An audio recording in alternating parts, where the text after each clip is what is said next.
আমি মনে করি হাজবেন্ড যদি প্যারালাইজড হয়, হাজবেন্ড যদি কিছু নাও করতে পারে, বিছানায় পড়ে থাকে, তাও সেবা করেন, বাসা বাড়িতে কাজ করে তারে নিয়ে খান, তাও এরকমটা করবেন না।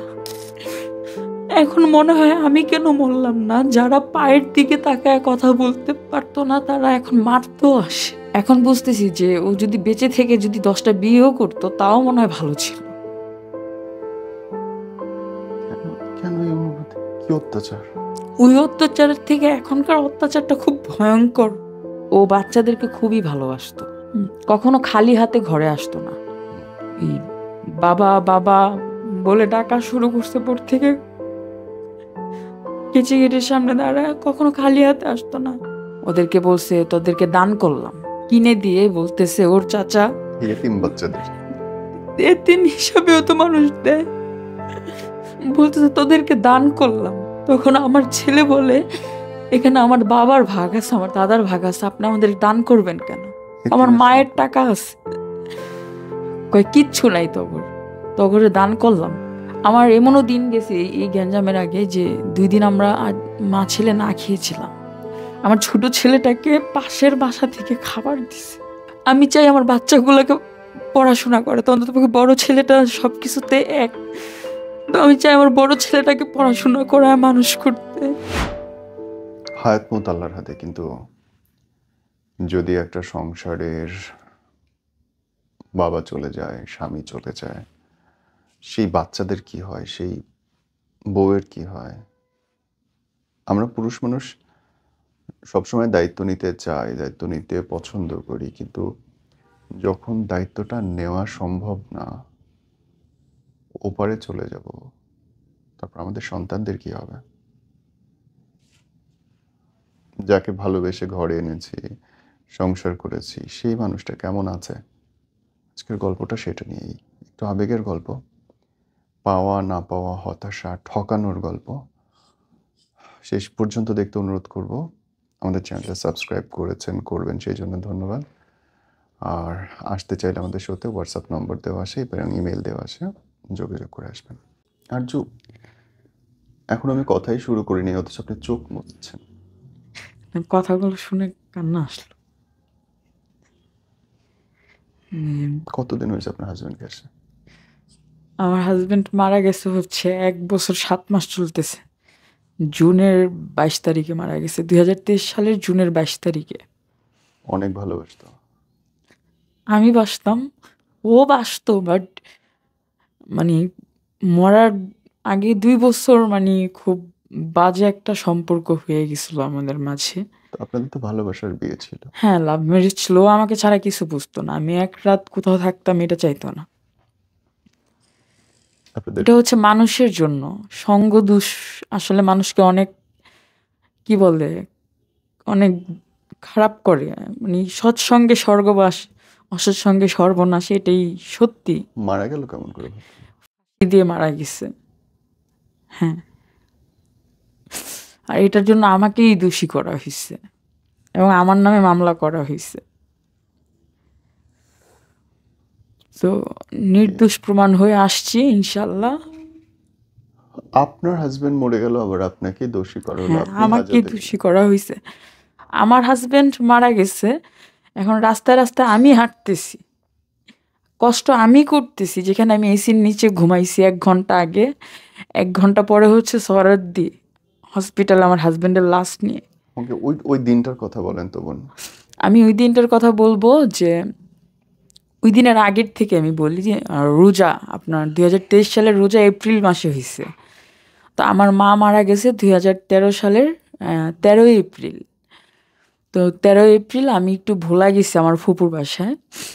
তো মাছ ধরবে, তো আমার বাবার জন্য পাঠাবে। তো যাওয়ার পরে এর আগে হচ্ছে আমার এক বান্ধবী, ছোট থেকে আমরা পড়াশোনা করছি একসাথে আলিমুদ্দিন স্কুলে। তো ওই বান্ধবী আমার বাসায় আসছে হচ্ছে ওর ছেলের ট্রিটমেন্ট করার জন্য। হ্যাঁ, ওর যে 3টা বিয়ে হয়েছে এটা আমি জানতাম না। তো অনেকদিন যোগাযোগ ছিল না, এসে আমাকে হুট করে ফোন দিছে, আরেক আত্মীয়র বাসায় আসছে। তো ফোন দিয়ে বলতেছে যে এখানে অনেক গন্ধ, থাকতে পারতেছে না, বাচ্চাটা আরও অসুখ হয়ে যাবে। আমি বলতেছি আমার বাসায় চলে আয়। তো আমি তখন বড় বাসা নিয়ে থাকি, আমার মানে ভালো অবস্থা। আমার হাজবেন্ড হচ্ছে এসি টেকনিশিয়ান, মানে ওয়ার্কশপ ছিল এসির। তারপরে হচ্ছে আপনার হার্ডওয়্যার অ্যান্ড পেইন্টের দোকান, হুম, যেটা হচ্ছে আমার শ্বশুর বসতো। হুম, শ্বশুরের নামে ট্রেড লাইসেন্স ছিল, কেন তার হচ্ছে বয়স, মানে আমার হাজবেন্ডের বয়স কম, তো এই জন্য ট্রেড লাইসেন্সটা আমার শ্বশুরের নামে ছিল, কিন্তু টাকা পয়সা সব হচ্ছে যে আমার হাজবেন্ডই ইনভেস্ট করে হচ্ছে দোকানের প্রত্যেকটা মাল কিনতে গেলেও হচ্ছে আমাকে ছবিতে দেখাইতো যে এই যে মাল কিনছি, দোকান সাজাইছি খুব সুন্দর করে। হ্যাঁ, তো দোকান নিয়ে অনেক স্বপ্ন ছিল যে এক সময় তো এসির কাজ আর কতদিন দোকানেই বসবো। আর এসির কাজটা আমি পছন্দ করতাম না, ওই যে সঙ্গদোষ, কিছু ছেলে পেলে ছিল যে ইয়াবা আসক্ত। তারা প্রচণ্ড পরিমাণ ইয়াবা। জাহাঙ্গীরের সংসারটা চলতো এরকম যে একটা বাড়ি দেখতে দিছে ওর বোন। হ্যাঁ, তো ওই বাড়ির ছাদে হচ্ছে একটা রুম করছে কবুতর পালার নাম করে। তো ওই রুমের মধ্যে হচ্ছে সবাইকে বসার সুযোগ দিত। তো এখান থেকে 100-200 করে দিলে ওটা দিয়ে ওর সংসার চলতো। তখন আমি বললাম যে এগুলা কতদিন আপনি এসির কাজ করেন, আপনি তো রামিমের সাথে এসির কাজ করলেও টাকা পাবেন, ভালো টাকা। তখন ওইখানে একটা ওয়ার্কশপ নেওয়া হলো। আমি আগ্রহ দিচ্ছি আসলে। আসলে যেটা বলে যে খাল কেটে কুমির আনা, তো আমি বলার পরে রামিম বলল যে ঠিকই বলছো, একটা মানুষ কতদিন এরকম খারাপ থাকবে, ভালো হওয়ার সুযোগ দেওয়া দরকার। তখন হচ্ছে যে আমি তাকে আনলাম আমার দোকানে। তো দেখি দুষ্ট লোক, খুবই দুষ্ট লোক, হচ্ছে মাস্টার মাইন্ডের লোক এগুলা। তো দোকানে বসে এগুলা করে। তো আমার ব্যবসা প্রতিষ্ঠানে বসে এগুলা করলে তো অপবিত্র করতেছেন আপনি। আচ্ছা যাই হোক, আমি 13 এপ্রিলের কথা বলতেছি। 13 এপ্রিল হচ্ছে আমার বান্ধবী আমার বাসায় আসছে। তো ওর যে লাস্ট বিয়েটা, এখন যে সংসার করতেছে, আদৌ সংসার না বললেও চলে। ও, ওর হাজবেন্ড হচ্ছে সৌদি থাকে। সৌদি থাকে বড় ওয়াইফ নিয়ে ওই সংসার। আর এই সংসারে হচ্ছে একটা ছেলে, আর আগের যে সংসার ছিল ওইটা হচ্ছে একটা মেয়ে। হুম। আর এর আগে যে একটা হিন্দু ছেলের কাছে বিয়ে বসছিল, ওইটা হচ্ছে যে মানে কেউ জানতো না আপনার শুধু। বান্ধবী এত ইম্পর্টেন্ট কেন আপনার লাইফে? আমার বান্ধবীর জন্যই এত কিছু হয়েছে। ওকে। হ্যাঁ, আর হচ্ছে আমার ভাসুর, তারপরে হচ্ছে শ্বশুররা, হ্যাঁ, এবার তাদের কাছে অনেক বিচার দেওয়া হয়েছে, কখনো বিচার করে নাই। হুম, তারপরে বলাও হয়েছে যে দোকানে আপনি না বসে, আপনি বসেন হাফ বেলা, ও বসুক হাফ বেলা, এরকম করে বসে হুম, দোকান দিয়েই তো আমি ভালো চলতেছিলাম। সো এই কাজের দরকার নেই আমার, এত বিলাসিতার দরকার নেই। এই কাজে অনেক টাকা থাকলেও এই কাজও মানুষ দিয়ে করাক, বাট ওর আর বসার দরকার নেই। হুম। কিন্তু সে কখনো আমার কথা শুনে নাই, বিচার করে নাই। তো এটা নিয়ে আমি অনেক গ্যাঞ্জাম করতাম। আমি যে চুপচাপ থাকতাম তা না। আর রাত্রের পর রাত না আসা। তারপরে হচ্ছে যেদিন মারা গেছে ওই দিন হচ্ছে 23টা না 25টা ইয়াবা খাইছে। ওর আপনার সাথের হাজবেন্ড? মানুষই বলছে। ও মাই হুম, গড। যে ছিল খাইছে মানে সেই বলছে। ঝগড়া থেকে কি তার মানে সে নিজেকে ঝুলাই দিল? ঝগড়া থেকে না, ওই দিন আমার সাথে খুব ভালো ব্যবহার করছে। ওই দিন হচ্ছে 23 তারিখে ওর বার্থডে, হুম, 23শে জুন। তো 22শে জুন হচ্ছে আমার মামা বাড়িতে পাঠাইছে। আমার মামা বাড়ি হচ্ছে আপনার এই যে কারণ বাউলবাগ, বাউলবাগ হচ্ছে পাঠাইছে। সো সকাল সকাল পাঠায় দিছে আপনার আমার বাবাকে নিয়ে, ওদেরকে পাঠাইছে। তো পাঠানোর পরে হচ্ছে পাঠানোর পরে হচ্ছে যে আমার, আমি বলতেছি যে ওরা কোথায় এত সকাল সকাল। তো বলতেছে যে ওদেরকে দোকানে পাঠাইছি। তো দোকানে পাঠালে তো হাইস্ট গেলে আধা ঘন্টা বা 1 ঘন্টা বসবে, এরপরে চলে আসবে। কিন্তু প্রায় 12টার মতো বেজে গেছে। সে 8টা বাজে জিজ্ঞেস করছি, 12টার মতো বেজে গেছে। পরে বলতেছি ওরা কই। পরে ফোন দিলাম বাবারে, ফোন দেওয়ার পরে বলতেছে যে আমরা তো বাউলবাগ আসছি। বাউলবাগ কাকে জিজ্ঞেস করে গেছো? আমার বাবাকে আমি বলতেছি। বলতেছে যে রামিমই তো বললো, আমার হাজবেন্ডের নাম সাইফুল ইসলাম রামিম। তো বললো রামিমই তো বললো যে আসার জন্য। ও কালকে ওর বার্থডে, জন্মদিন, এর একটু ঘরোয়াভাবে পালন করবে, তো দাওয়াত দেওয়ার জন্য। তো আমি বললাম যে ও আচ্ছা ঠিক আছে। পরে এই কথা বলে ও আমাকে হঠাৎ করে বলতেছে, অনেক দিন ধরে বলতেছে চুল রিবন্ডিং করব আমি, কালার করব। তো হঠাৎ করে বলতেছে যে আমি তো সময় পাই না, আবার ওরকমভাবে আমার কাছে টাকাও থাকে না, তুমি আজকে যাও চুলটা রিবন্ডিং করে আসো আর হচ্ছে কালার করে আসো। তো ওইখানে একটা আনন্দ বিউটি পার্লার আছে, ওইখানে গেলাম। যাওয়ার পরে হচ্ছে 12টা বাজে আমি ঠিক গেছি। আমার মোবাইলের রেকর্ডিংও আছে ওই দিনকার। তো ওই 12টা থেকে শুরু করলো কাজ, 12:30 থেকে কাজ শুরু করলো। চুল রিবন্ডিং 6 ঘন্টা লাগছে টোটাল। তো এর আগে হারপিক খাইছিল, হারপিক খাইতে নিছে, পরে আমার ছেলে যে বাধা দিছে যে বাবা খেও না। কেন খাতে চাচ্ছে, কেন চলে যেতে যাচ্ছে? ওই যে আমার বান্ধবীর ওই ইস্যুটা নিয়ে অনেক বড় হইছে, ওই গ্যাঞ্জাম হইছে। হ্যাঁ, বান্ধবীর কি শুনে? এই ওর সাথে পরকীয়া হইলো। আপনার জামাইয়ের সাথে? হ্যাঁ, আপনারই বাসায় থাকা অবস্থায়? আমার বাসায় থাকা অবস্থায় হচ্ছে ওদের বাসায় গেছে 4 বার। হুম, ওদের বাসায় 4 বার গেছে। ওদের বাসা হচ্ছে আপনার কচুয়া থানা, আপনার চাঁদপুর পড়ছে। এবং এই যে আপনার কাছে এসে কতদিন ছিল আপনার বান্ধবী? 3 দিন ছিল। তো ওদের এই যে বাসা। ওনাদের সঙ্গে সম্পর্ক হচ্ছে, ফোনে কথাবার্তা হচ্ছে, আপনি কখনো খুব বাজে কিছু দেখছেন? আমি কথাবার্তা বাজে খুব শুনছি, মানে লেখা দেখছি। শুধু এবং ইনবক্সে? হচ্ছে হ্যাঁ, তারপরে হচ্ছে ভয়েস, হ্যাঁ, আমার হাজবেন্ডের তরফ থেকে শুনছি। আর ও বলতেছে যে আমি এত 10 লাখ টাকা দিব, আপনি এখানেই ব্যবসা করবেন, আমাদের কাছে থাকবেন। ও ওর মার একা, কোনো ভাই বোন নেই আগে পরে। আচ্ছা। আর ওনাদের কি কখনো শারীরিক বা খুব ক্লোজলি দেখছেন আপনি? না, কিভাবে দেখবো? ও তো ওই বাড়িতে যে ছিল, আমি তো যাইনি ওর ওই সাথে। বাড়িতে চলে গেছে? হ্যাঁ, ওই বাড়িতে কচুয়া থানা মানে আপনার আপনার বান্ধবীর গ্রামের বাড়িতে চলে গ্রামের গেছে বাড়িতে আপনার চলে হাজবেন্ড গেছে। হ্যাঁ, তারপরে আপনাকে আমি রেখে? আমাকে রেখে বলছে আমি সিরাজগঞ্জ। তো আমি রাস্তার ছবি তুলে দিছে। এখন আমি তো আমার শ্বশুর বাড়িতে গেছি, কুমিল্লার রাস্তা আমি চিনি। তো আমার শ্বশুর বাড়ি হচ্ছে কুমিল্লার দেবিদ্বার, দেবিদ্বার গোনাই গড় গড় হচ্ছে গ্রাম। তো আমি বলি এটা তো কুমিল্লার রাস্তা, আমি সরাসরি বলে ফেলছি। হ্যাঁ, না তখন ভাড়া ছিল না আসার, যা টাকা ছিল এখানে খরচ করে ফেলছে। তা আমি বলছি তাহলে আমি ভাড়া পাঠাই, তুমি আসো। আমি মনে করি সত্যি সিরাজগঞ্জ গেছে, এরকম কিছু করতে পারে এটা আমার ধারণা ছিল না। কেন এর আগে অনেক বড় একটা কাজ করছে, কি? যেটা আপনার হচ্ছে আহ, সেপ্টেম্বরের 20 তারিখে আমার 6 মাসের একটা বেবি মারা গেছে, হয়ে মারা গেছে আমার বাচ্চা। 3 ঘন্টা ছিল বেঁচে, 3 ঘন্টা বেঁচে ছিল, 3 ঘন্টা পরে মারা গেছে। আসলে ও মাই গড! তখন হচ্ছে যে বাউলবাগ যে মামার কথা বললাম, এই মামাতো বোনটাকে পাঠাইছিল আমার সেবা করার জন্য। ওর সাথে আমি এক বিছানায় ধরছি আমার হাজবেন্ডকে। তো ওয়েট, আপনি তখন প্রেগন্যান্ট? আমার মানে বাচ্চা বেবি মারা গেছে। আপনার বাচ্চা মারা গেছে? হ্যাঁ, 41 দিন হয়নি, 37 দিনের দিন ধরছি এবং 37 দিনের দিন আপনার হাজবেন্ড আপনার কাজিনের সঙ্গে বিছানায় একসাথে। বসা, শোয়া আর ফিজিক্যালি? মানে একেবারে, মানে ওই অবস্থায় ধরছি, ধরে আমার কিছু বলার ছিল না, লাইটটা বন্ধ করে ওই বারিন্দায় যায় বসে ছিলাম চুপ করে। তখন হচ্ছে হাতে পায়ে ধরে অনেক মাপ চাইছে।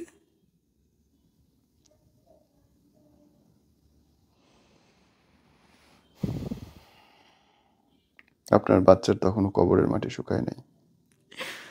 আমার বাচ্চার, এবং কি আমি বলতেছিলাম যে ওই যে বেড়া দেওয়া হয় না, বুদ্ধিজীবীতে দেওয়া হয়েছে, এর মধ্যে হচ্ছে আমার শ্বশুরকে বলা হয়েছে, আমার শ্বশুর জানাজাও দিতে আসে নাই। কি বলবো, সন্তানের কবর তখনও শুকায় নাই। এইটাই আমি বলছি যে দেখো, যে আমার বাচ্চা 41 দিন হইলো না যে আমার বাচ্চাটা মারা গেছে। ও, কতটা অদ্ভুত নৃশংস হইতে পারে একটা মানুষের আচরণ! সহ্য করছেন কেমনে? এর এই যে ছোট বাচ্চাটা হয়েছে তখন একটা রিলেশন করছে, একের পর এক রিলেশনের সাথে আমি ধরছি। কিন্তু আমি কোথাও যাইতে চাইলে বা আমি কোথাও গেলে ওটা সহ্য করতে পারতো না, যে আমি তুমি অন্য আমারে ছাইরা যাবে, এটা আমি সহ্য করতে পারবো না।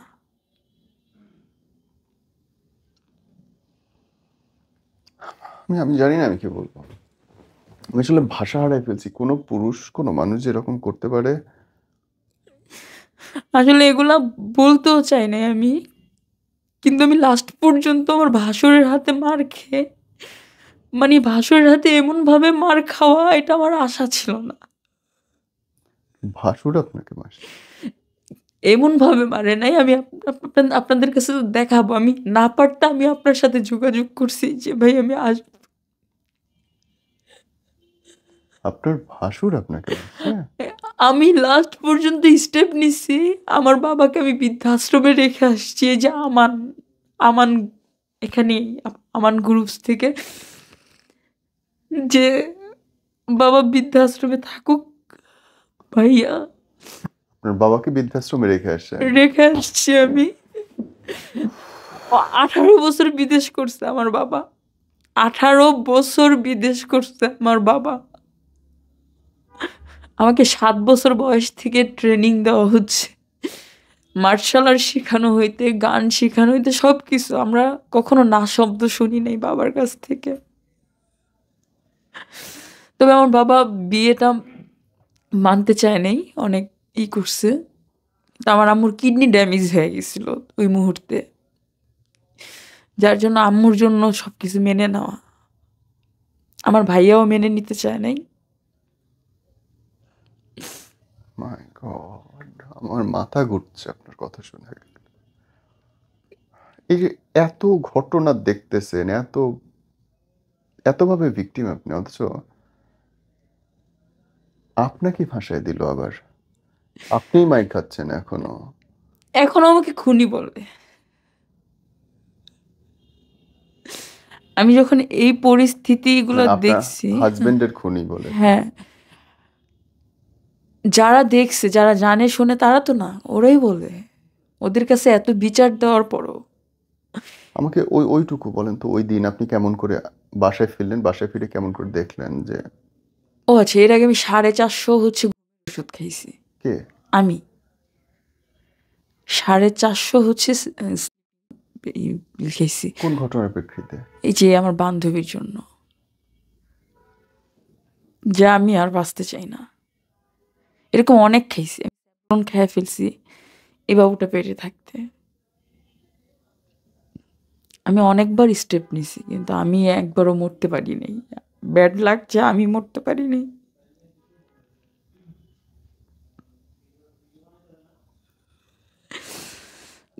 13 এপ্রিল হচ্ছে আমার আম্মুর মৃত্যুবার্ষিকী। ওর হাজবেন্ড আমাকে ফোন দিল সৌদি থেকে, যে আপনি কি জানেন যে আপনার হাজবেন্ডের সাথে হাওয়ার রিলেশন, আমার বান্ধবীর নাম হাওয়া, হাওয়ার রিলেশন আছে। পরে আমি বললাম যে কখনোই সম্ভব না। আমার হাজবেন্ডও যদি চায়, আমার বান্ধবী পাত্তা দিবে না। আপনি আপনার বান্ধবীর সম্পর্কে কতটুকু জানেন, কতদিন পর দেখা হয়েছে? আমাকে অনেক দিন পর দেখা হয়েছে, বাট আপনি তো আছেন। আমাকে তো কোনো ছেলে প্রস্তাব দিলে আমি রাজি হব না, কারণ আমার তো লাভ ম্যারেজ, আমার হাজব্যান্ড আছে। কয় সবাই তো আপনার মতো না, আপনি আমাদের এলাকায় যান, আপনার বিন্দু পরিমাণ কোনো ক্ষতি হবে না। আপনার হাজব্যান্ড মার্কেট করে দিয়ে আসছে, এটা করে দিয়ে আসছে, হ্যাঁ। এমনকি আপনার হাজব্যান্ডকে কালকে রাত্রে সব ছেলেপেলেরা ধরে রাখছিল, সেবক লীগ, ও আবার সেবক লীগ করতো। তো সেবক লীগের ছেলেপেলে এবং 999 থেকে পুলিশ নিয়ে আপনার হাজব্যান্ড বেঁচে বাসায় গেছে। তো ওর দেবর একটা ছিল রাহি, আমার ছেলের নামে নাম রাহি। আর ওরই খালতো ভাই আমার আমার ফ্রেন্ড, মানে আমরা একই মানে একসাথেই, মানে ওদের বাসায় আসলে খেলাধুলা করতাম, ব্যাডমিন্টন খেলতাম। ওর নাম হচ্ছে বুরহান। তো বুরহান ধরছে যে ওই মেয়ের মধ্যে তোর ওয়াইফ তো সুন্দর, তো তুই এই জায়গায় আসছস কেন মরতে? তোর ওয়াইফের সাথে আমি ফ্রেন্ড হিসাবে কথা বললো তোর জলে, তুই আমার বকা দিয়ে ফোন টোন ব্লক মেরা দিছস। আমরা তো অ্যাজ এ ফ্রেন্ড হিসাবে কথা বলতেছিলাম, আর তুই ডাইরেক্ট আরেকজনের ওয়াইফের কাছে চলে আসছস। এই কথা বলে ও বুকের মধ্যে একটা ঘুষি দিছে আমার হাজব্যান্ডের। তখন আমার হাজব্যান্ড বইসা পড়ছে চেয়ারের মধ্যে। তো তখন ও আমার কাছে আসে নাই, মানে ওর তো বলার মতো কোনো ভাষা নাই আসলে। বান্ধবী হয়ে এত ছোটবেলা থেকে বান্ধবী হয়ে বান্ধবীর এরকম ক্ষতি করবে। কাছের মানুষগুলোই করে। হ্যাঁ, এটাই দেখছি আমি, প্রতিটা জিনিস দেখছি আমি। আর বলতেছি কাছের মানুষগুলোই করে। তো যেমন বোন করলো, মামাতো বোন, ওর সাথে আমি একসাথে ধরছি। কেমনে আহ, কেমনে পারে এরা? তারপরে হচ্ছে বান্ধবী ওই 13 এপ্রিল গেছি। 13 এপ্রিল যাওয়ার পরে হচ্ছে আমার মা মরার পর থেকে আমি রোজা ভাঙতে, যে মেয়েদের অনেক মাফ আছে, রোজা ভাঙতে না গেলে কখনোই ভাঙতাম না, পুরো 30টা রোজাই রাখতাম। তো 30টা রোজাই রাখতাম। আর ও হচ্ছে ইফতারিটা বাসায় করার চেষ্টা করতো, যেখানেই থাকুক না কেন ইফতারের টাইমে বাসায় চলে আসতো, আমার সাথে করার চেষ্টা করতো। তো আমি ওরে ফোন দিলাম, ওর হাজব্যান্ডের সাথে কথা বলে, ভোলা আবার নেটওয়ার্ক পাওয়া যায় না, একটা দ্বীপ তো। ওর হাজব্যান্ডের সাথে যেমনি হোক কথা বলে আমি আবার ওর বাবাকে ফোন দিলাম, যে এরকম বিচারের জন্য ডাকতেছে ওই এলাকায়, আপনার ডাক্তার বাড়ি নামে একটা বাড়ি আছে, তো আপনি কি যাবেন না আমি যাব একা? কয় তুমিই যাও মা, আমি যাই কি করবো এখানে। মানে খামখেয়ালি আছে না, যে বাচ্চা এই কাজটা করছে আমি একটু শাসন করি বা করি, আমার নাতি আছে, হ্যাঁ, মানে এরকম চিন্তা কখনোই করতো না। হ্যাঁ, তো আমি গেলাম, ওইখানে যাওয়ার পরে হচ্ছে সবাই আমার পক্ষে। ওইখানে যত মহিলা বলেন, ডাক্তার বাড়ির মানুষ বলেন, ওর দেবর হইতে ওর খালা হইতে, মানে প্রত্যেকটা মানুষ আমার পক্ষে। আর প্রত্যেকটা মানুষ বলে তুমি ওরে ঘরে ঢুকতে দিলা কেন? এরকম তো 2 দিন পর পর হয় এক একটা ছেলে নিয়ে। মানে 2-4 মাস পর পর নাকি একটা ছেলে নিয়ে এরকম কাহিনী ঘটে। শুধু রামিম, মানে আমার হাজবেন্ড বলে কথা না। হুম। তো আমি বলি তারপরও একটা মানুষ কিভাবে মানে সংসার করে। ওইখান থেকে ফিরে আসার পর ওইখান থেকে ফিরে আসার পর আমার হাজবেন্ডকে ওইখানে থাইকাই আমাকে হাজবেন্ডকে ফোন দিতে বলতেছিল। তো ওইখানে আমি কি করলাম, আমার পানির বোতল ছিল হাতে। তো ওরা যেহেতু এসির কাজ করতো, ওদের কিন্তু ঝুলে নামতে হইতো, বড় বড় বিল্ডিং থেকে ঝুলে নামতে হইতো। তো আমি পানি খেয়ে বললাম যে আমাকে এত বড় ধোঁকা দেওয়া হয়েছে, আমাকে ভালোবেসে এত বড় ধোঁকা দেওয়া হয়েছে, আমি আমি মুসলমান ধর্ম ওই দিনই মানমু যেদিন তুই ঝুলে পড়ে মরবি। আমার ফোন ধরলি না তো? আমি তো কথা বলার চেষ্টা করলাম, জানার চেষ্টা করতেছি। তো এ কথা বলে পানি মুখে দিয়ে ফেলছি, এখানে খুব কান্না করছি, খুব জোরে জোরে, এই হাতে বাড়িও মারছি, পুরো নীল হয়ে গেছিল টাইলসের উপরে। তাই আল্লাহ ওই দিন কবুল করে নিছে। আমি বলছি, আমি এখনো বলি যে কেন বলতে গেলাম এই কথাটা। আর সে বড্ড আল্লাহ কবুল করে নিয়েছে। পানি মুখে দিয়ে বলছি যে আল্লাহ, আমি ইসলাম ধর্ম ওই দিন থেকে মানবো যেদিন থেকে হচ্ছে ও ঝুলে পড়ে মরবে।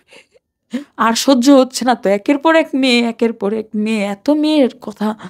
দেখা যায় হাজব্যান্ড ওয়াশরুমে গেলে বা কোথাও গেলে মোবাইল ফোন বাজতেছে, তো ওয়াইফ কিন্তু স্বাভাবিক ধরতে পারে যে ও নাই বা কিছু একটা বলার জন্য।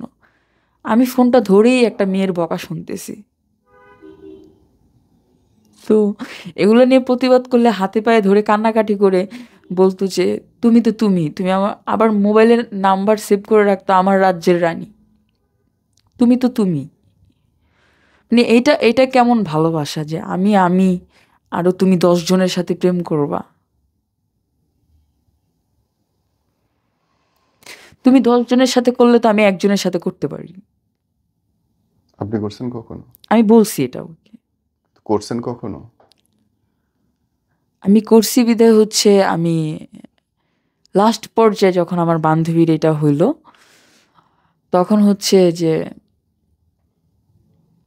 একটা ছেলের সাথে আমার ফ্রেন্ড হিসাবে এক সম্পর্ক ফেসবুকে।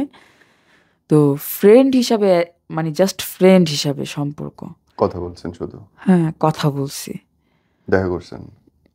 দেখা হইছে 2 বার নতুন করছেন? রাস্তায়। হ্যাঁ, ডেট করছেন? পাবলিক প্লেসে দেখা হইছে আমাদের, চা খাওয়া পর্যন্তই। হ্যাঁ, এটা জানতো হাজব্যান্ড? হ্যাঁ, মানে আপনার হাজব্যান্ডকে জ্বালানোর জন্য এই কাজটা করছেন? হ্যাঁ, আমি জেলাস ফিল করানোর জন্য এই কাজটা করছি। আন্ডারস্টুড। জাস্ট আমার ওই দিনের ঘটনাটা আমাকে এখনো আপনি বলেন নাই, যেদিন তো সে মরে ওই গেল। দিনের ঘটনাটা হচ্ছে যে এই যে আমি চুল রিবুলিং করে আসছি। আসার পরে হচ্ছে যে আমি এর আগে স্বেচ্ছায় আমার তালাকনামা দিছিলাম। আমাদের হচ্ছে 5 লাখ টাকা কাবিন দিছিল ও নিজেই। ও নিজেই 5 লাখ টাকা কাবিন দিছিল আর ওর 7টা বন্ধু ছিল বিয়ের মধ্যে। আমার ছিল না। তো এটা কুট ম্যারেজ যেটাকে বলে ওইটা করছে ও। আমার তখন 13 বছর বয়স, ওর 18। ও আপনি 13 তখন? হ্যাঁ, 13 বছর ও বয়স। মাই 12 গড! যে 13তে কেমনে? কেন? ও নিয়ে গেছে। আচ্ছা, ও নিয়ে আপনার গেছে। তো একদম শুরু থেকে ভুল করে আসতেছেন আপনি। হ্যাঁ, পরে হচ্ছে যে ও নিয়ে যে এরকম করছে। তো ওর 18 বছর। তো এটা মেনে নেয় নাই। আমার ভাই তো আমার বড় ছেলে হওয়ার পরে হচ্ছে কোলে নিছে, মেনে নিছে। তো ওর সাথে কেউই কথা বলতো না।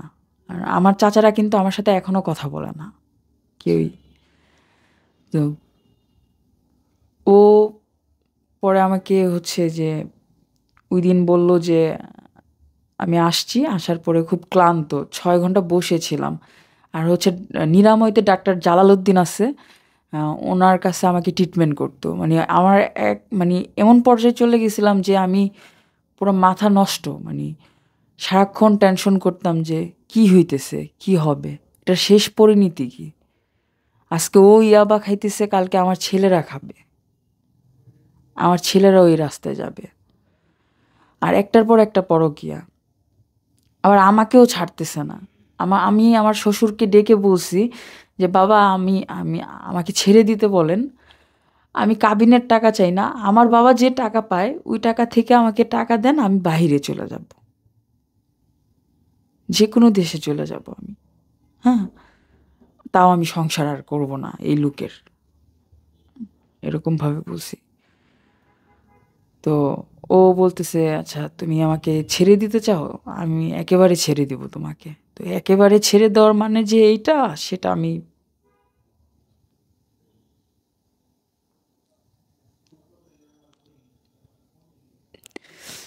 তো এখন বুঝতেছি যে ও যদি বেঁচে থেকে যদি 10টা বিয়েও করতো তাও মনে হয় ভালো ছিল। কেন? কেন এই অনুভূতি? কি অত্যাচার! ওই অত্যাচারের থেকে এখনকার অত্যাচারটা খুব ভয়ঙ্কর। ও তো আমাকে দিয়ে কোনো কর্ম করায় নাই, আমাকে পড়াশোনাও করতে দেয় নাই। যে পড়াশোনা ছাড়াই এত অভিজ্ঞতা, যদি পড়াশোনা করে তাহলে ও চাকরি বাকরি করে অনেক বড় কিছু হবে, আমাকে তখন ছেড়ে দিবে। এই জন্য আমাকে পড়াশোনাও করতে দেয় নাই।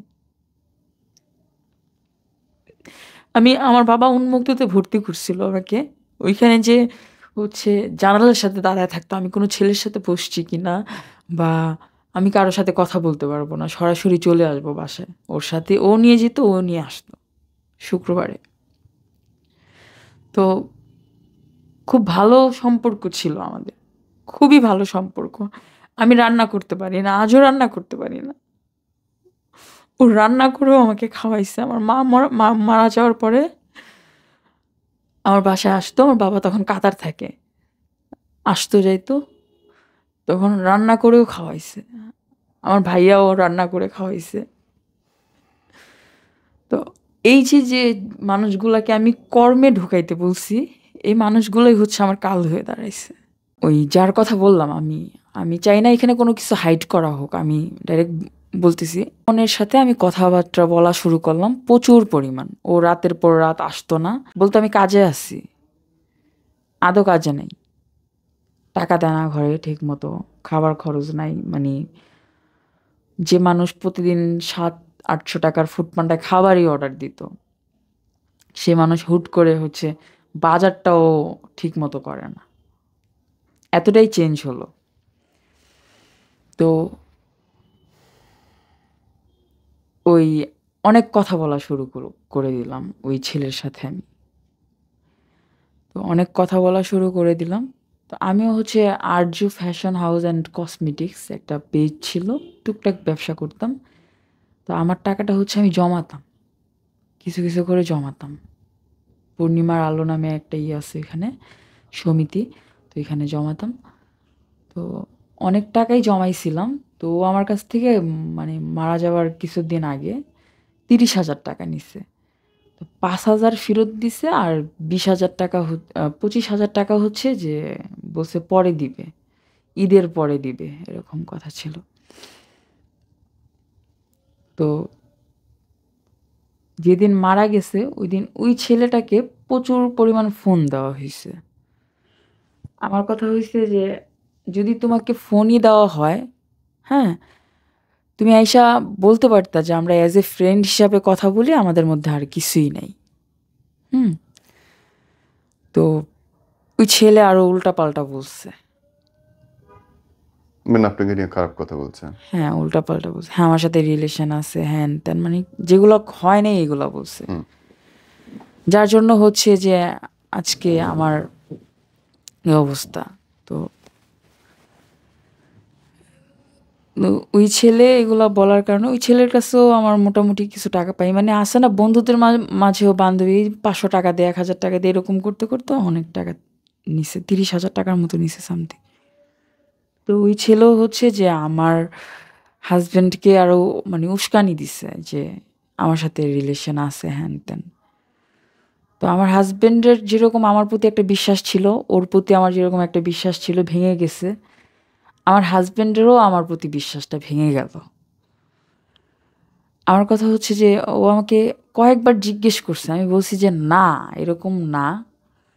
ও আচ্ছা, এর মধ্যে মারধরও করছে একবার, যে সুইচ ঘিরতে হচ্ছে টান মারার পর হচ্ছে এই পর্যন্ত ঝুলে গেছে আমার ইয়ে, ওর মাথা ফাটায় ফেলছে। তা আমি বলছি যে না, এটা ওর সাথে জাস্ট এমনি কথা বলি আমি। তুমি আদার্স দেখো, আমার মোবাইল দেখো, তুমি লোকেশন তো অ্যাড করে রাখছো আমি কখন কোথায় যাচ্ছি বা কি। আমি তো ঘর থেকেই বের হওয়া বন্ধ করে দিলাম লাস্টে। না, আমার কোনো অন্য কোনো সম্পর্ক নেই। ওই ছেলে বলছে যে আমার সাথে ওর অন্য সম্পর্ক আছে, অন্য অন্য। তো আমি বলি এই সময়গুলো কখন, কোথায়? আমি কিভাবে বলবো, আমি কি বাসায় থাকি? তো আমি বলি তুমি বাসায় থাকো না, বাবুরা তো বাসায় থাকে। আর আমার বড় ছেলেটা আল্লাহর রহমতে ছোট থেকেই অনেক বুদ্ধিমান। হ্যাঁ। তো আমি বলি ওরে জিজ্ঞেস করো। তো বড় ছেলেকে ডাক দিয়ে জিজ্ঞেস করলো আমার সামনে। তো বড় ছেলে সত্যি কথা বলল, কিন্তু ওর কথা হচ্ছে যে মায়ের দালালি করতেছিস না। মানে কখনো বাচ্চাদেরকে তুই তকারি করে কথা বলতো না, বাচ্চাদেরকে অনেক ভালোবাসতো, ওর কলিজার টুকরা ছিল। আমার বাচ্চাটা 7.5 মাসে হয়েছে, আমার বড় ছেলে। এটা কি একটা প্রবলেমের জন্য আমার বাচ্চা হচ্ছে খুব আর্লি মানে হয়। তো 7.5 মাসে হয়েছে। তো ও বাচ্চাদেরকে খুবই ভালোবাসতো। কখনো খালি হাতে ঘরে আসতো না। হুম। এই বাবা বাবা বলে ডাকা শুরু করছে পর থেকে, কেচি গেটের সামনে দাঁড়ায়, কখনো খালি হাতে আসতো না।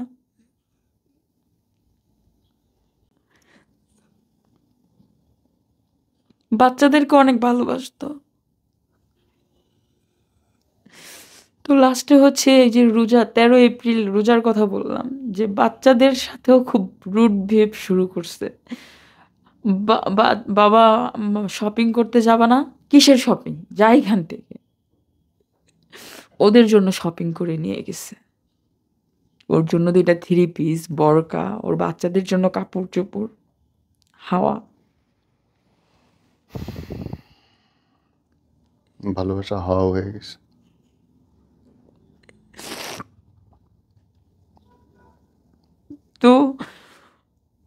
আমার বাবার 4.5 লাখ টাকা হচ্ছে হাওলাত নিছিল ওর বাবা আর ও। নিয়ে হচ্ছে আমাদের মদিনা হার্ডওয়্যার অ্যান্ড পেইন্ট ছিল, যেটা 30 বছরের মদিনা হার্ডওয়্যার অ্যান্ড পেইন্ট। সেখানে আমার শ্বশুর মারা যাওয়া, মানে আমার হাজব্যান্ড মারা যাওয়ার 7 মাস পরে আমার শ্বশুর মারা গেছে। আমি বের হইছি, আমি হাজিরা দিছি ইসে যে কোর্টে। ওইখান থেকে আসার পথে আমি স্ট্যান্ডে, শেওড়াপাড়া বাস স্ট্যান্ডে নামার পরে আমার শ্বশুরের সাথে দেখা হয়েছে। আমি জানি না সে আমার দিকে কেন ওইভাবে তাকায় ছিল, আমার দিকে তাকায়ই আছে। আমি তার পাশ কাইটা হচ্ছে রিক্সায় চলে যাব, মানে আমার ভিতরে একটা রাগ যে আপনারা সব কিছু জেনেও আমাকে হচ্ছে জেলে দিলেন। আমার ভিতরে এই রাগটা কাজ করতেছিল। তো ওনার চোখে দেখলাম পানি, তখন আমি দাঁড়ায় বললাম যে কেমন আছেন। ও শুকায়া গেছে হাত পা, ডায়াবেটিক্সের রোগী ছিল। ওনার যে লাস্ট চাহনিটা, আসলে আমার বাবার থেকেও মানে আমি বেশি ভালোবাসতাম। আসলে যখনই বলতাম বাবা 500-1000 টাকা লাগবে, ঘুমের ওষুধের জন্য বলতাম, যখন অনেক রাগ হইতো, একেবারে মারা যাব কি, ইঁদুরের ওষুধ খেয়েছি, অনেক কিছু খাইছি কিন্তু মারা যায়নি। এই যে বোনের সাথে ধরা খাইছে, পরে ইঁদুরের ওষুধ খাইছি, স্যাভলন খাইছি। আরেকটা মেয়ের সাথে ধরা খাইছে যখন ও ও মানে সিজার করে আসলো আমার ছোট বাবুটা, তখন হচ্ছে যে ওরও তখন 41 দিন, মানে 40 দিন একটা আছে না যে আমাদের সৌদি ঘর পালন করা হয়। তো ওই 41 দিন হয়নি তো আরেকটা মেয়ে রুহানি নামের মামা বাসায় বেড়াতে আসছে।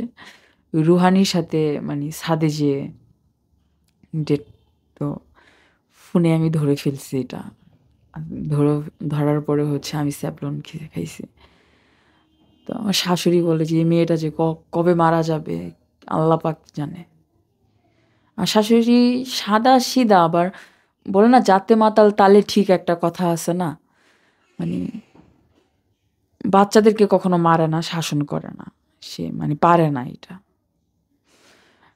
এটা সব মাই হয়তো বা, যে বাচ্চারা কষ্ট পাইলে নিজেরাও কষ্ট পায়। তো খালি বলতো তুই এমন করস কেন, তুই এমন করস কেন। হ্যাঁ, পরবর্তীতে আমি বললাম যে এদের কাছে ভালো সেজেই লাভ কি আর খারাপ সেজেই লাভ কি, এরা তো কখনো বিচারই করে না, কোনো কিছুতেই নাই তারা। ও মারা যাওয়ার পরে এই আমার বাচ্চাগুলাকে আমার কাছে নিয়ে আসছি। আমার ছোট দেওর হচ্ছে মানে ওদেরকে সহ্য করতে পারে না। ওদের নিজস্ব ফ্ল্যাট শেওড়াপাড়া, এই পীরের বাগ, আর হচ্ছে শেওড়াপাড়া হচ্ছে 2টা দোকান। যখন দোকানের নাম চেঞ্জ করা হয়েছে ওইটা নিয়ে আমি ধরছি, কেন দোকানের নাম চেঞ্জ কয়, দোকান বিক্রি করে দিয়ে গেছে আমার শ্বশুর। তো আমার কথা হলো আমার শ্বশুর যদি দোকান বিক্রি করে দিয়ে যায় তাহলে হচ্ছে এটা 3টা ভাগ হবে। তো এক ভাগ হচ্ছে আপনি পাবেন, আরেক ভাগ হচ্ছে রাফি পাবে, মানে রাফি আমার দেবর, আরেক ভাগ হচ্ছে ওর বাবা পাবে। তো সম্পূর্ণ টাকাটাই তো ছিল আমার। তো ও বড় হইছে এখন, ও হচ্ছে ওরে আমপাড়া নিছে, আপনার হাফিজি লাইনে পড়ানোর খুব ইচ্ছা, আর ওর ব্রেন খুব ভালো, সব কিছুতে 1 নম্বরে থাকে। তো ওর চুল কাটার টাকার জন্য এবং হচ্ছে হাফিজি ওই যে আমপাড়ার টাকার জন্য, এবং শীত আসছে তো সব ছোট হয়ে গেছে, জুতা নি, এগুলোর জন্য পাঠাইছি ওর কাকার কাছে। পাঠানোর জন্য ওদেরকে বলছে তোদেরকে দান করলাম, কিনে দিয়ে বলতেছে ওর চাচা ইয়েতিম বাচ্চাদের এতিম হিসাবেও তো মানুষ দেয়, বলতেছে তোদেরকে দান করলাম। তখন আমার ছেলে বলে এখানে আমার বাবার ভাগ আছে, আমার দাদার ভাগ আছে, আপনি আমাদের দান করবেন কেন, আমার এতিমের মায়ের সম্পদ। টাকা আছে। কয় কিচ্ছু নাই তগরে দান করলাম। তখন হচ্ছে যে আমার বাবাকে আমি পাঠাইলাম যে বাবা এই ডকুমেন্টগুলো নিয়ে যায় বলো যে কিভাবে দান করা হয়। আমি যদি ব্যাংকেও রাখতাম মান্থলি আমার একটা টাকা আসতো। হ্যাঁ, আর ওদের ভাগ আছে এখানে।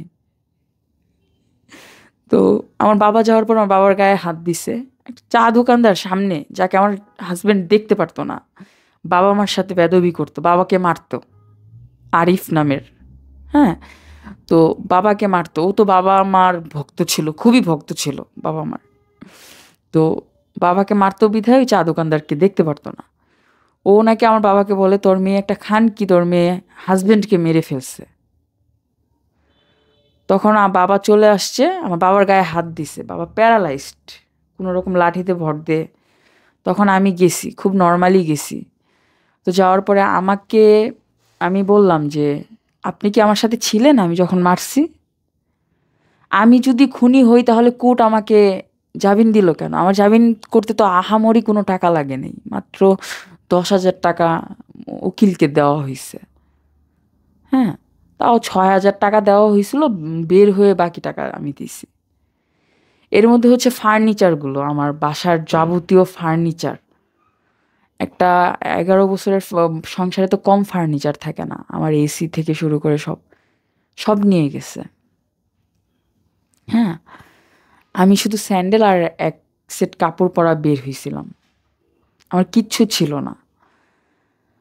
তা এখন আমাকে এমনভাবে মারা হইছে, আমি এই যে ক্যানোলা করার জায়গাগুলো এখনো দাগ আছে। সরদ দিতে গেছি, সরদ দিতে যাওয়ার পরে হচ্ছে যে আমার ভিপি খুঁজে পাচ্ছিল না, বলে দিছে যে এটা তো মারা যাবে। হ্যাঁ, তখন হচ্ছে পুলিশের কাছে গেলাম। পুলিশের কাছে যাওয়ার পরে অভিযোগ নিছে, কোনো বিচার করবে না তারা, সাথে সাথে কোনো বিচার নেই। এই অভিযোগপত্র হচ্ছে আপনার কোর্টে যাবে, তারপরে আসবে, এরকম। আপনার এই যে ভাসুর মারলো সিম্পলি টাকা পয়সা চাওয়ার জন্য? না, আমি শুধু বলছি যে আপনি আমাকে খুনি বলার কে, যেখানে কোর্ট আমাকে নির্দোষ প্রমাণ করছে। এইটুকু বলার জন্য? হ্যাঁ, খুব বাজেভাবে মারছে নাকি খুব বাজেভাবে, আমার মোবাইলে ভিডিও আছে। মিলে ঠেকানোর চেষ্টা করতেছে? মানুষ, নাকি সবাই মিলে মারতেছে? না না না, না, ও ও মারতেছে। মারতেছে, রাইট? হ্যাঁ, দোকানের মধ্যে। হ্যাঁ, খয়েরি কালারের একটা পরা, আমি জি, যে কি বলে সোয়েটার পরা ছিলাম। ঠিক আছে, ওকে। আমি শেষে বোন, যদি লাস্টলি যারা দেখতেছে, হচ্ছে আমার ভাসুর। আচ্ছা, লাস্টলি যারা দেখতেছে তাদের জন্য আপনার যদি কিছু বলার থাকে। আমার বলার হচ্ছে যে আমি আমার বাচ্চাদেরকে নিয়ে ভালোভাবে একটু বাঁচতে চাই, আমি ওদের কাছে হাত পাততে চাই না। আমার বাচ্চাদেরকে নিয়ে আমি ভালোভাবে একটু বাঁচতে চাই। সবাই যদি আমাকে একটু হেল্প করতো। আমার কাপড়ের বিজনেস করার অভিজ্ঞতা আছে, আমার কোনো অভিজ্ঞতাই নেই। একটা চাকরি করতে গেলেও শোরুমে হচ্ছে আপনার সার্টিফিকেট চাই, তো আমার তো পড়াশোনা করা হয় নাই। তো আমাকে কাপড়ের বিজনেস শিখাইছে এক আপু, রীতা আপু, না বললেই না, অনেক ভালো। তো আমার হচ্ছে সবাই যদি আমাকে একটু সাহায্য করতো, আমি কাপড়ের বিজনেসটা করতে পারতাম। কত টাকা লাগবে আপনার? 30,000 টাকা হলেই আমার হয়ে যায় এখন। মানে তাহলে এতিম বাচ্চা দুটো নিয়ে আপনি চলতে পারেন? হ্যাঁ, ভালোভাবে চলতে পারতাম। মাসে যদি 10,000 টাকাও আসতো, তা এখন 6-7-এর নিচে কোনো ভাড়াই নাই। আমার এমনও দিন গেছে এই গ্যাঞ্জামের আগে যে 2 দিন আমরা মা ছেলে না খেয়েছিলাম। আমার ছোট ছেলেটাকে পাশের বাসা থেকে খাবার দিছে, যেখানে আমি মানুষকে খাবার দান করছি এবং এতিমখানায় দান করছি। তো আমার আল্লাহ আমাকে, আমার রাসূল এতিম ছিল। আমার ছোট ছেলেটা ক্ষুধা সহ্য করতে পারে না, কিছু দেখলে ওরও খেতে মন চায়, আসলে বাচ্চা মানুষ তো। আমার বড় ছেলেটার একটা পাঞ্জাবি 4টা জায়গায় শিলানো। তো আমার প্রশ্ন হচ্ছে, তুমি কি একটা বড় চাচা হয়ে পাঞ্জাবিও কিনা দিতে পারো নাই? ও মাই গড। 200 টাকার একটা ব্যাগ, যে যখন পড়াশোনা করেনি তখন 1400 টাকা দিয়ে ব্যাগ কিনে দিছে ওর নানা বাটা থেকে। আর এখন 200 টাকার একটা ব্যাগ শিলায় শিলায় হচ্ছে মাদ্রাসায় যেতে হয়।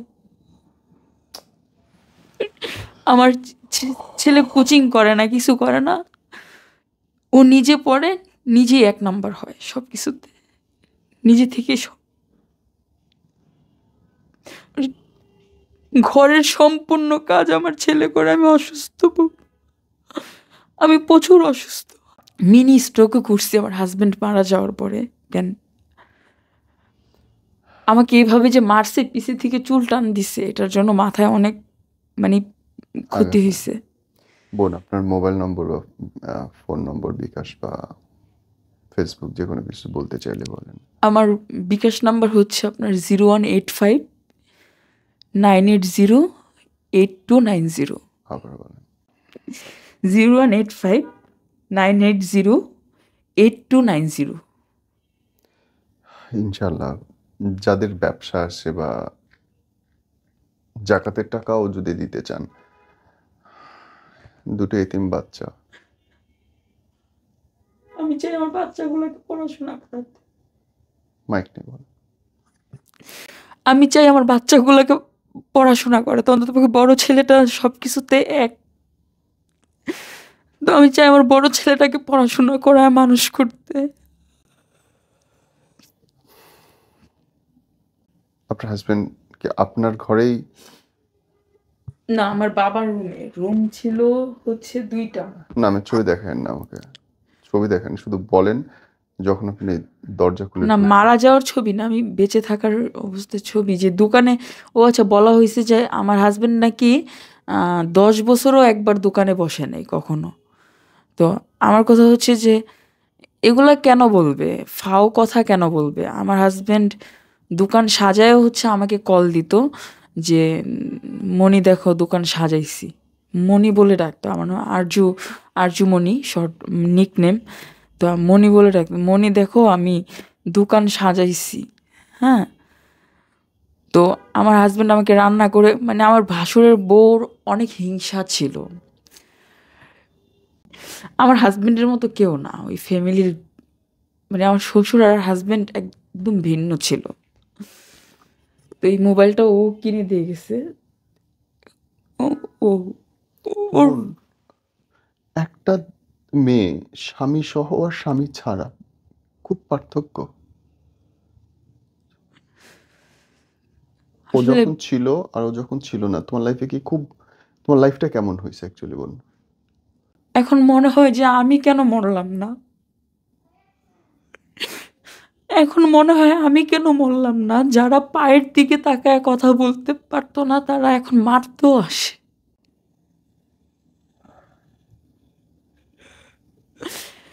আমার ভাসুর কথা বলবে আমার সাথে, এইভাবে মারবে আমাকে। জামাই বেঁচে থাকতে তো এটা চিন্তাও করে নাই নিশ্চয়ই।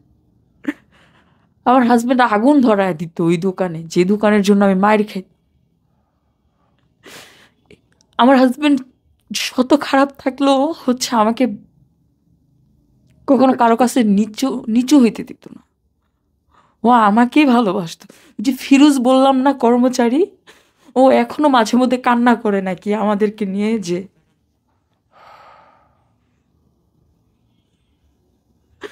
তো আমি চাই আমার বাচ্চাদেরকে মানুষ করতে ওদের টাকা ছাড়া। ওদের টাকা ছাড়া আমি আমার বাচ্চাদেরকে মানুষ করতে চাই। আমি নিজে ইনকাম করে, আমি খারাপ রাস্তায় যেতে চাই না। আমি ভালোভাবে ইনকাম করে আমার ছেলেকে যেন আমি হাফিজি, ওর ইচ্ছা ছিল, আমার ইচ্ছা ছিল যে আমার বাচ্চারা বেঁচে থাকে, 7.5 মাসে হয়েছে, আমি হাফিজি লাইনে পড়াবো। ইনশাল্লাহ। আমি মনে করি হাজবেন্ড যদি প্যারালাইজড হয়, হাজবেন্ড যদি কিছু নাও করতে পারে, বিছানায় পড়ে থাকে, তাও সেবা করেন, বাসা বাড়িতে কাজ করে তারে নিয়ে খান, তাও এরকমটা করবেন না। মনে হয় না আপনার বোন যে আপনি যে বলছিলেন যে আমি মুসলমান মানবো যেদিন ও ঝুলে যাবে, এই কথাটা আল্লাহ শুনে ফেলাইছে এবং ওইটাই ওইটাই কবুল হয়ে গেছে। কষ্ট লাগে। কেন অনেক কষ্ট থেকে আসলে ওই কথাটা চলেও আসছিল। কেন আমি বলি যে অনেক মাঝরাতে আমি কিন্তু ঘুমাই না এখনো রাত্রে, আমি কিন্তু সারা রাত জাগনা ছিলাম। আমি সকাল কখন আসবো, 8টা বাজে। মানে আমি এই কথাই চিন্তা করি আর ছবি দেখি আর বলি যে কেন ওই কথাটা বলতে গেছিলাম। আমার সোনার ময়না পাখি তো আর আসবে না, আমাকে ছেড়ে একেবারে চলে গেছে, যার জন্য আমার এই এলাকার মানুষ এত হ্যারাসমেন্ট করতেছে। আমার হাজবেন্ড থাকতে তো মানুষ কথা বলারও সাহস পায় নাই। তো আমি সবার ক্ষেত্রে বলবো, স্বামী যদি বিছানায় পড়ে থাকে, ওই হাজবেন্ডকে সেবা করেন। প্রথম হাজবেন্ডকে সেবা করেন, স্বামী যেভাবেই থাকুক। এক পর্যায়ে তো আমি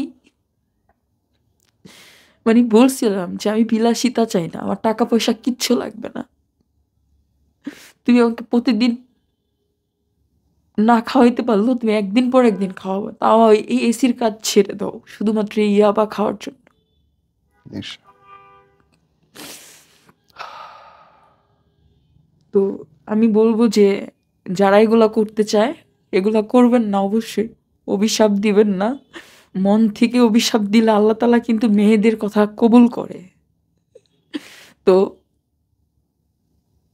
অভিশাপ দিবেন না, স্বামী যেমনই হোক, স্বামী থাকাটা জরুরি। আজকে একটা অসুস্থ হলে দেখার কেউ নাই।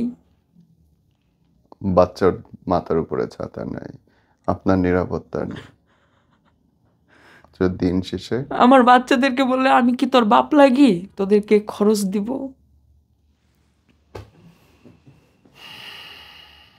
বউ জরুরি, অনেক জরুরি বউ পুরুষের জন্য, কিন্তু পুরুষটা একটা মেয়ের জন্য অনেক বেশি গুরুত্বপূর্ণ। সমাজ এখনো ওরকম হয়ে ওঠে নাই যে আপনি একা একা বেঁচে থাকবেন। আমরা পারিনি ওই সমাজ দিতে এখন।